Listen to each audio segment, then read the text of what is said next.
Ulitin ko if your why don't make you cry, your why is nothing. Your why must be emotional. You have to write your why. Tandaan niyo po yun. Ang isang illustration na pinari, video. Okay lang ganito yung paano. You're having fun, right? Right? Ang gawin ng video, sabi ko, eto meron piece of wood. For the sake of fun, bibigyan tayo ng 500 peso. Okay lang yun? Tutuloy tayo sa piece of wood. Kasi kahit maulog tayo, okay lang. Ano? Tutulay, hindi. Tutulay. Fun yun, di ba? Having fun. Piece of wood. Ngayon, ang video, same piece of wood, but this time, nasa 10th floor. Tutulay o hindi? Hindi na. Hindi na. Bakit? Kasi ibang hindi mo. Same scenario. Same scenario. Yung kabilang building mo, 10th floor, nasusunog.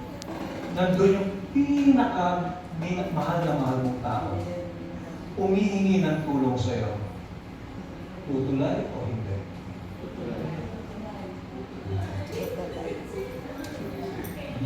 Kahit tinitigilan ka pa, right? Kasi yun ang why. Kasi alam mo yung dahilan, why you need to cross this piece of wood.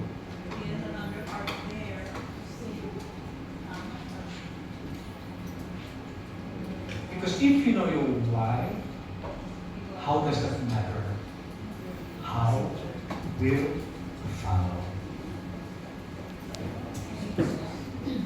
Yun ang kailangan, alam na alam mo bakit mo gagawin at bakit ka magsasacrifice. Kasi alam na alam mo. When I started this industry, I have my why. My family is my why. Kaya nga ako pumunta ng Amerika eh. Eh hindi ko alam kung ano mangyayari sa buhay ko ron. I came totally stranger by myself. And it's not easy. I work 40 to 20 hours a day. Overwork, underpaid. 2007, recession sa Amerika noon. Tumawag ang mama ko, umiiyak. 3 araw na silang halos hindi kumakain. Binilang ko, including myself, ilang kami mamamatay sa gutom pag wala akong ginawang paraan. Intindihan mo yung buhay ko. Sabi ko, kung itong industriya ito ang magbabago ng buhay ko, ibubuhos ko na lahat ng talent ko.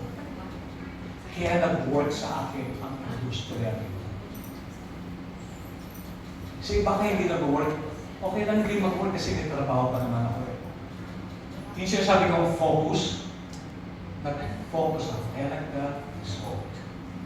Alam na ko yung dahilan, bakit ako kailangan mag-cross sa piece of wood na ito.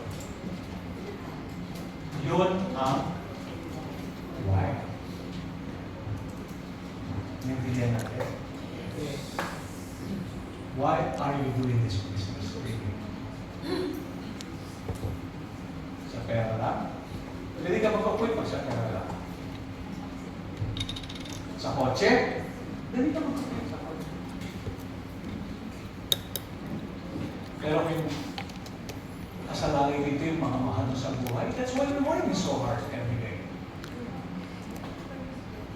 Kaya willing tayo mag-sacrifice sa mga mahal natin sa buhay. Tama. Yung mga magulang, isusubo na lang, di ba, ibibigay. Because we know for the fact why we need to sacrifice. Kaya yung tanong ko kanina, sino gustong yumaman dito? Sino gusto yumaman? Sino gusto maging milyonaryo? Yes. Sino gusto maging successful? Yes. Wealthy? Ay, good news. Kahit naman sino tanong sa labas, magtataas ng kamay. Pero yun ang unang tanong ko eh. Pero yung pangalawang tanong, ang pinaka-importante. Gusto nyo marinig kung yung pangalawang tanong? Yes. Why you like to become successful? Why you like to become millionaire? Why you like to become wealthy? And most of people, they cannot answer that, and that's the reason they're not wealthy, successful, and millionaire. If you know your why, how does that matter? How we follow.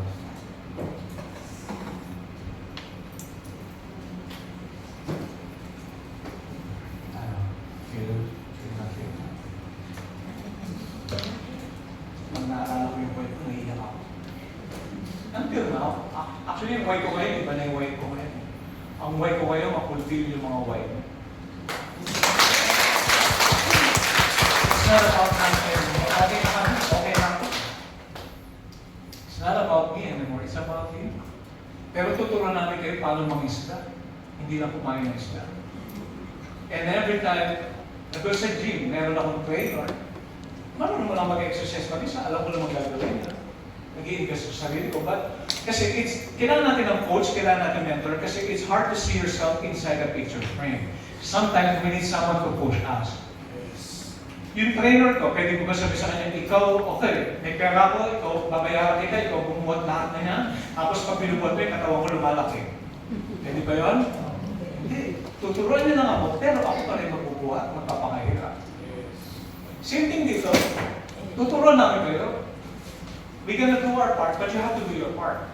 You want step? We do our step. You don't step? We cannot step. We giving your commitment? We giving our commitment. You giving 100% commitment? We giving our 200% commitment. Your success is our success. Kasi ibig sabihin, pag nagbago yung buhay nyo, kumikita kayo, ibig sabihin, maraming kayo natulungan niya. Hindi kayo kikita sa industry nito na hindi kayo, kung wala kayo natutulungan. The only reason why you're making good money because you help people to make a good money as well. Isang sekreto yan.